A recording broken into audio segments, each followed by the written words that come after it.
The views and opinions expressed by contributors on the Spoon River Gothic podcast are their own and do not necessarily reflect the position of the host. Material heard on the Spoon River Gothic podcast is intended for adult listeners. This podcast deals with mature topics that may not be suitable for all listeners. Listener discretion is advised. This is Spoon River Gothic, narrative of a double homicide.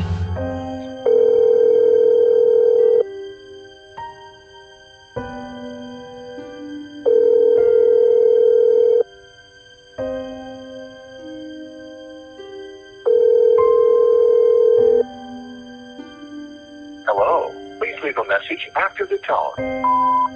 Hi, this message is for Jack Pollitt. My name's Anne Marie, and I was talking to Joyce Harlan today about Canton and about its history. And Hello?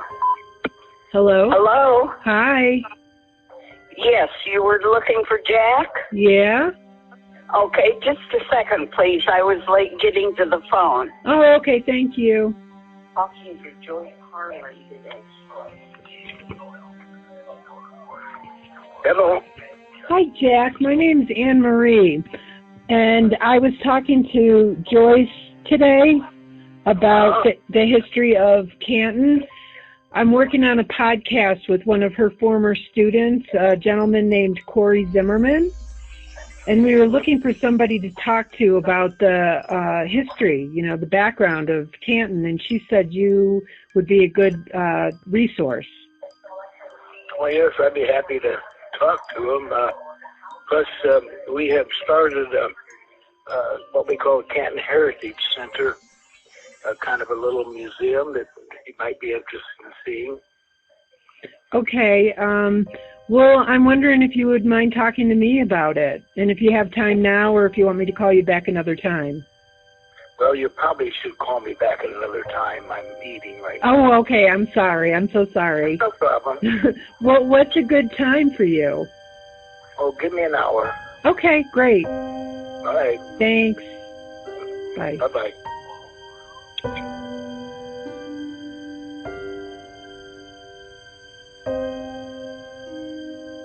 Name, dear? My name's Anne Marie. Anne Marie. Yeah. Okay. And I was talking to Joyce earlier on today, and I'm working on a podcast with one of her former students, and we're looking for a historian to give us, to talk to our audience a little bit about the history of Canton, the general history. I see. And she suggested that you would be a good person to talk to. Well, I'm curious about, the early settlement of Canton. Can you tell me a little bit about that? How did Canton come into being? Well, there was a gentleman by the name of Harlan who was out east, and he was a blacksmith helper, and he decided he knew enough about blacksmithing and so on, he wanted to move west, and so he got over and on the Mississippi and then came down up to Illinois, and he landed down here on the river, and he came into this area, and there he found some people already in the area, and he began to meet some of them, and he met a fellow by the name of Colton, and they became partnerships in that blacksmith shop. And that blacksmith shop, it was the start of making plows, and it eventually the town sprung up around them and so on, and then we're talking like 1820, something like that. And then around 1840, he had a built a small factory making plows, and he married, and he brought his brother-in-law into the business. His brother-in-law was named Warrendorf, and so he started the P&O Plow Works, and it was actually one of the first manufacturers of a solid, totally steel plow. So, and it was configured such that it scoured very well, which meant that the dirt rolled off the moldboard itself without it being scraped, which speeded up the time of being able to plow out acres and so on. Later, of course, they were successful and had a lot of other implements that they made, but he invited his brother-in-law, whose name again was Orendorff, into the business and became P&O Plow Works. And it progressed and grew and had a fire, and they built another building, and then had another fire, and he built brick buildings then, and so it actually was the start of a major little industry. And sometime around 1860 or so, he actually had several hundred employees. And then he became successful, and in the 1900s, turn of the century, he actually had about 1,000 people working for him, and it was probably one of the more successful factories at that time. And then it was successful that an outfit started in Chicago by the name of it was McCormick Deering. I'm sure that McCormick name might mean something to you. He started the cotton gin and so on. Anyway, Mr. McCormick and Mr. Deering had little factories in Chicago. Now, you remember at that time that Chicago was smaller than what Canton was, and actually Chicago was part of Fulton County, where Canton is located. So it was a big deal, and so they decided they would form a company together, and they did. It became McCormick Deering and built on the Chicago River, and it began to grow quite frankly. And they decided that they wanted to be not only just producing their equipment, but all kinds of equipment that a farmer might use. So in 1919, they bought out P&O Plow Works, and P&O Plow Works then became part of International Harvester. Okay. Okay. So now we're up to International Harvester going in. Am I do I do go on or anything? Do you have some questions? Well, I talked to Joyce a little bit. International Harvester was the company that the town pretty much depended on, and then I'm not sure what year it was, but then they left Canton. Is that right? And do you know what year that was? Yeah, that was 1983. Oh, okay. At Christmas Eve of 1983, they were supposed to stop all production at the plant. They had announced a year and a half prior to that they were trying to sell the plant as a production operation. Should they not be able to, then they were going to close the plant. And the production wound down and was scheduled to close Christmas Eve of 1983. But I was the plant manager. Oh, okay. And I was in charge of closing the plant and so on. We found out when the parts department and the farmers finally found out that the Canton plant was closing, they said, gosh, we don't have enough shares, plow shares and so on. So the parts department called me and asked me how many more shares could I make. And I said it depends upon the steel and so on. And but I was able to get enough steel gathered through buying from corporations and the amount of steel we had left on hand anyway. And so actually I produced shares until late summer of '84. And then at that time I shut it down and closed the powerhouse and left a few guards to keep the plant from people from stealing and so on. or burning it down, and I moved my accounting people and so on out to I rented part of the health department, local health department in Fulton County, and moved my people there so that the plant was completely empty. And that was in 1984. What impact did that have on the town? It was devastating, quite frankly. I like to use an analogy that a fellow who told me he had a business or a men's store, and I like to use his analogies. Then he gave me an idea how it affected me.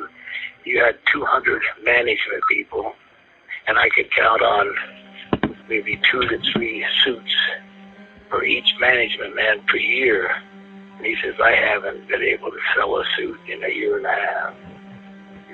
So I thought that was a pretty good comparison to give you an idea. But many businesses went out of business, and property values went super down. So Canton had been International Harvester had been a leader of people getting as many as 2,600 employees in 1970 or mid-70s. So you're going from there to zero, and it was quite a blow to the city. What did it do to the population?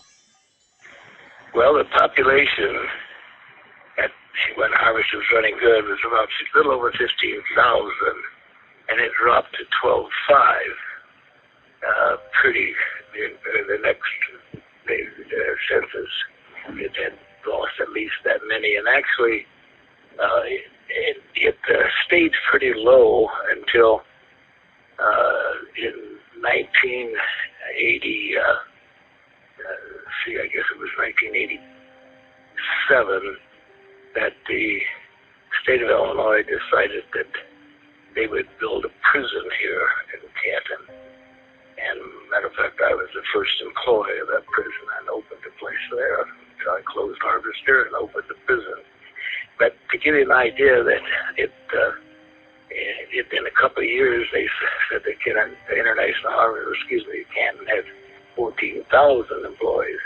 However, 2,000 of those were inmates, so it stayed at the low level of around 11,000 or so for several years. And lots of businesses went out of business. There was several women's stores that went out of business around Lumping Square, drugstore closed. It was just really something.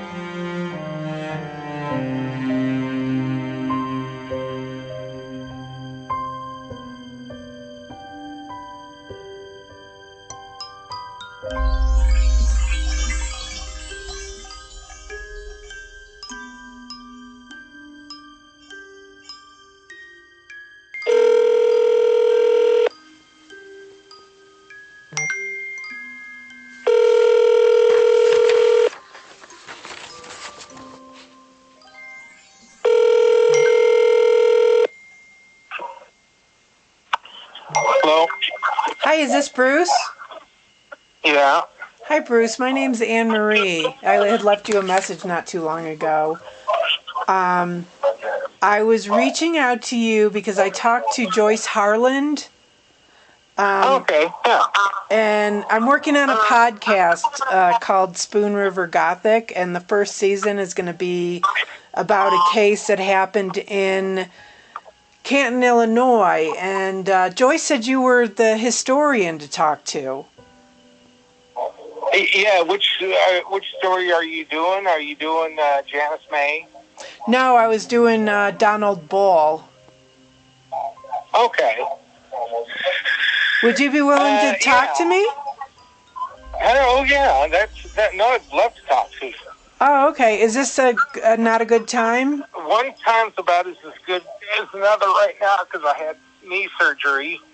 So I don't really have a lot else on my plate. So. Oh, okay. So yeah. So I just I've done a lot of looked into a lot of different stories over the years. Okay. Yeah, so I'm just, I'm interested in any history about Canton that you want to share with me, specifically in the 90s as well, and if you remember anything about the Donald Bull case. He's the one who killed the Tompkins girl? Yeah. Yeah. Well, it's strange because I met her because I was friends with her husband, John Tompkins, and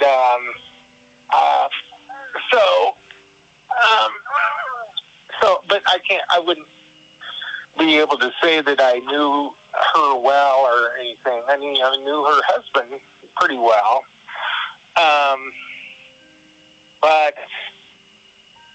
and if there's, I don't know. And I don't know if she told you I have all this. I was contacted by Buzz Bissinger, who wrote Friday Night Lights, and helped him write a book, which just came out a couple months ago. It was number 1 on new releases on Amazon, and it's called The Mosquito Bowl. But and I'd be certainly willing to look up some stuff for you on this Donald Bull thing. So any way that I can be of help to you, certainly would be willing to do that. Oh, okay. So maybe you could just tell me the general background, the history of Canton, because we would like to put, the place in context. Well, I think that Canton was discovered. Well, Lewistown was discovered a few years ahead, and Lewistown became the county seat, which there for a long time was a big bone of contention between people of Canton and people of Fulton County, and people of Canton tried several different times to get it switched up to there, because back then, I mean, if you had to have any legal business, to go 14 miles, no matter how you did it, was kind of a drag. Canton people, there was a big incident where they tried to bribe the people of another town with whiskey to get them to vote Canton as county seat. And so it got to be very contentious. And then at one point, the people, they knew something was gonna happen. So city of Lewistown, they had courthouse. They had it insured for a lot of money, but it would only pay out if the new courthouse was built in Lewistown. And so the same people from Lewistown had some guys from Lewistown set it on fire, and then they went to Chicago and hid out. City of Canton hired some detectives to go find these guys up in Chicago, and they literally drug them back and try to get them in trouble. And so, but when it all came down to it, when they had to build the new courthouse, it stayed in Lewistown. And just a lot of unrest, in the early 1900s with the mines. There's a lot of immigrants, and the mines were always looking to bring in somebody cheaper. And there was went through a period where they blockaded the railroads, and there was a lot of fights and a lot of crazy stuff. Coal mines. Okay. Yeah, the Fulton County used to be one of the top producers of coal in the United States for a long time. And then I did like a profile on everybody from Fulton County who died during World War II. There was over 100 people from Fulton County who died during World War II, and some of them were just basically kids out of the war. So you're wanting to do mostly Canton, correct? Yeah, Canton. We're really interested in getting, as much information on the record about Canton and what it was like. Mm-hmm. Did you grow up in Canton, Bruce? I grew up in Lewistown. Okay. But Canton, the thing too about Canton, the one thing about growing up there was the trains. The trains, they had different kinds of trains. There was freight trains that went back and forth. There was also I think that was one of the main modes of transportation. Was there was a train that went between the city, Canton and Farmington and Lewistown and all that. And there was also what they called a narrow gauge train that went from one end of the county to the other. But narrow gauge is it's not meant to haul a bunch of freight. It's more of like strictly a passenger car. And then there was also what they called the interurban, where if you look through some of the pictures, there was it was kind of an electric train that ran through from I think it was Canton, St. David, Lewistown, all the way up to Farmington. And so those were kind of some of the different ways people got transported between the cities. But once International Harvester happened, that was really the big separator between Canton and the other towns, because it was really driven by International Harvester. The population was because of the employees. Right. Yeah. It was like I've heard a little bit about that. Yeah. At one time, it was one of the larger manufacturing plants in downstate Illinois. And like I said, then they also had there was several coal mines all around the town, and so there was a lot of whereas during the Depression there was a lot of other areas of the country that were hit pretty hard.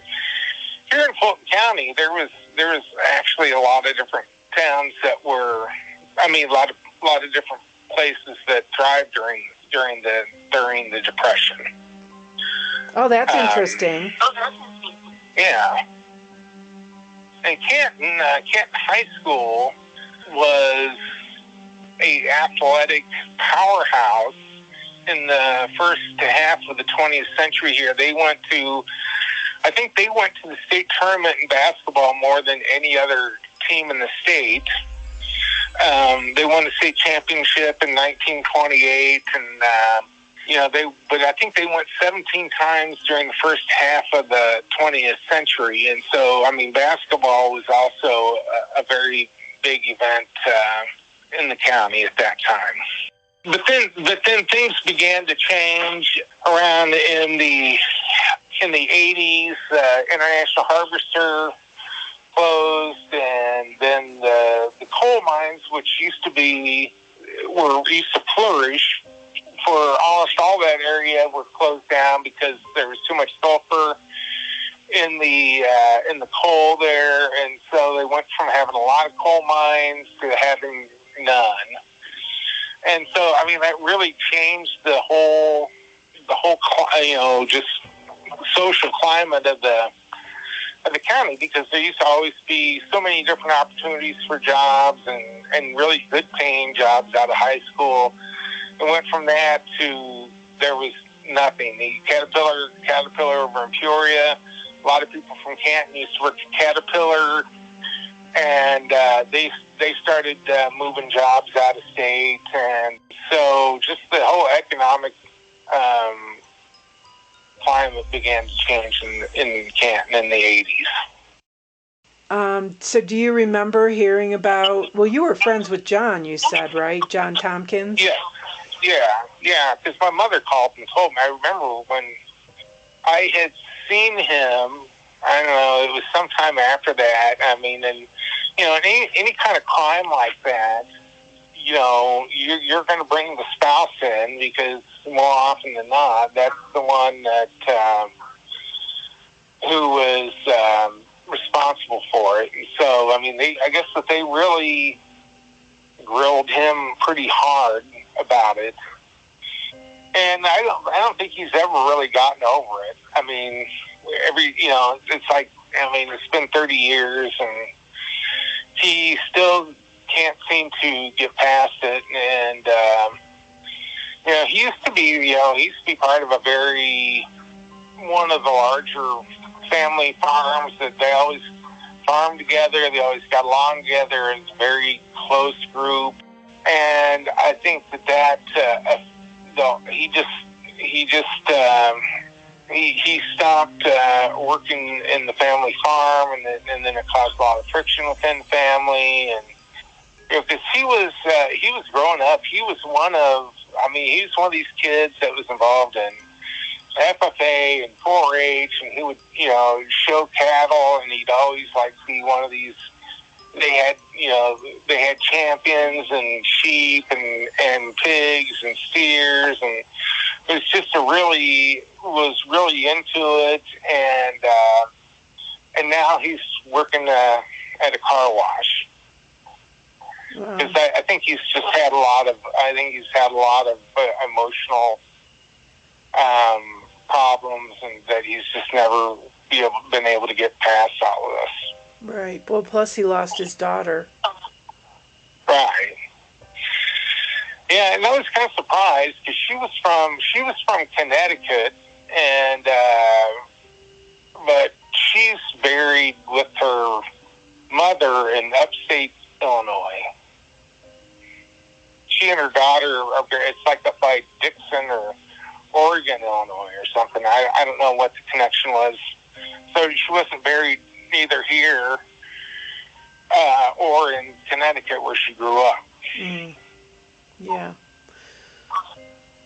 Well, what was your reaction when you heard about it, if you don't mind me asking? I knew him. There are some kids. There are some people. You realize that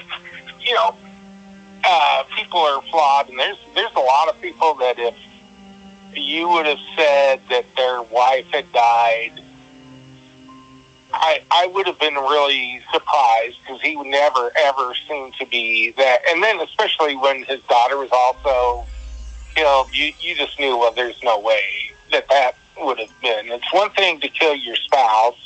It happens in a fit of anger. There's no way he would have killed his daughter. So,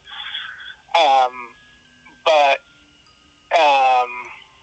yeah, I mean, it was just very. I knew that he couldn't have been involved with it. I mean, but it was just still very just crushingly sad, and you knew that it was going to be hard for him.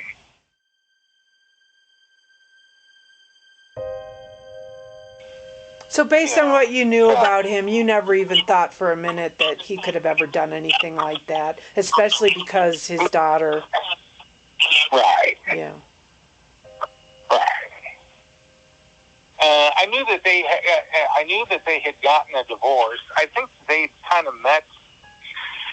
I think they'd met. I don't know how long they had known each other before they got married, and so I don't know kind of. What caused them to the marriage to split up? Whether it's just lifestyle, that he wanted to live on the farm and she, didn't, and sometimes people just don't really. They get into marriage without really knowing each other, and so I have no idea kind of what caused all that. And I have friends. I have one of my best friends was closer to John than I was, and I don't think that he was. I don't think that he was.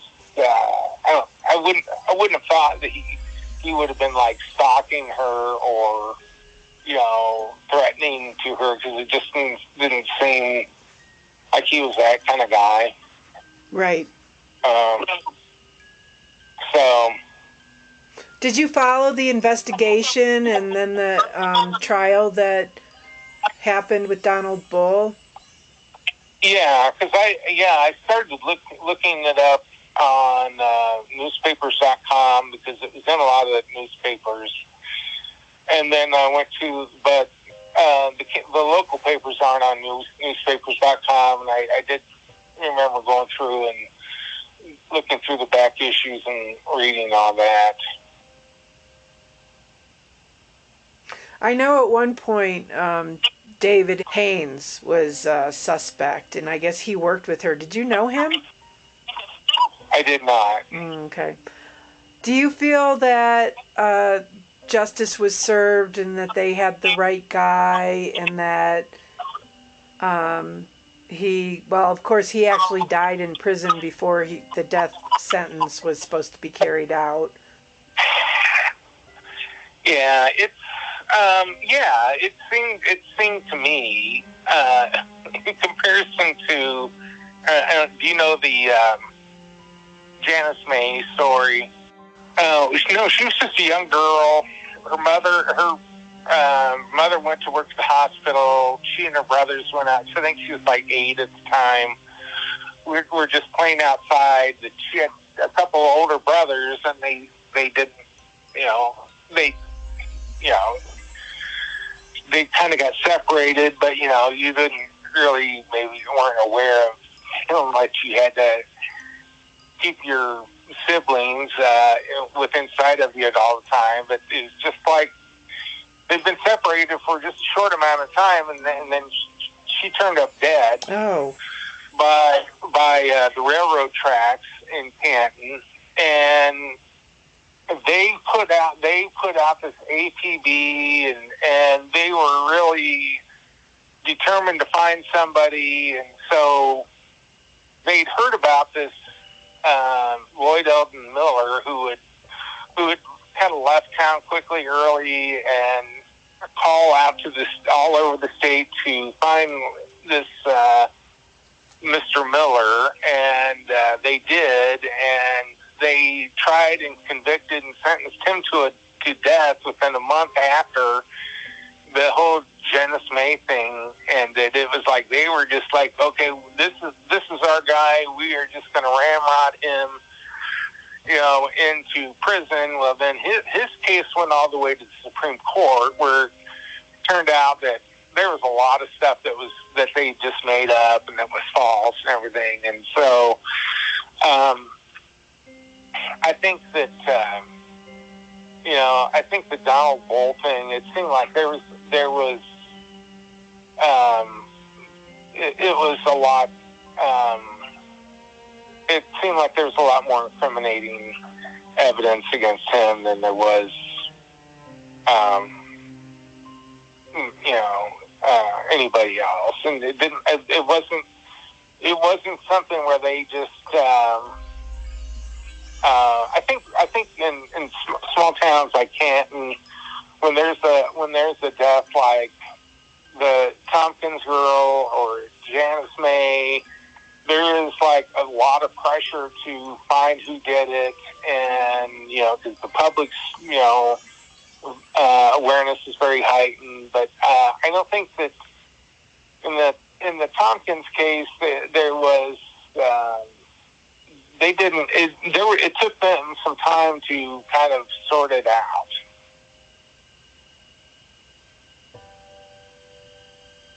Okay. Interesting.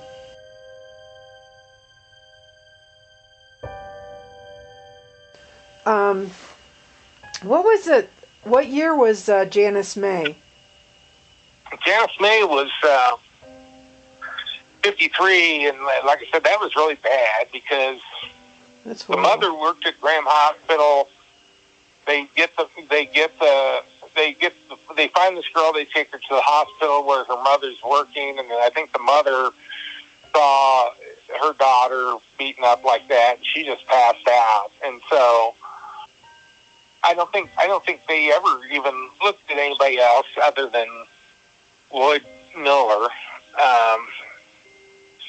So that's interesting. Yeah, no, I didn't know about that. right. Yeah, so there was, Canton, you know, I don't know if you know what Camp Ellis was? What is it, Camp Ellis? Camp Ellis. During the 40s, right after World War II began, the Army put up this training facility in Itava, which is, you know, south of here. And there was more people in Camp Ellis than there was in the rest of the county combined. And so there was that whole Camp Ellis, it was a pretty wild time here through Canton and in Fulton County. There was, you know, a flood of prostitution that came in, and there was always soldiers getting in trouble and drinking and driving and stealing cars. I mean, it was kind of a really wild period. Yeah. During the Camp Ellis days. So. Oh, that's interesting. But yeah, so.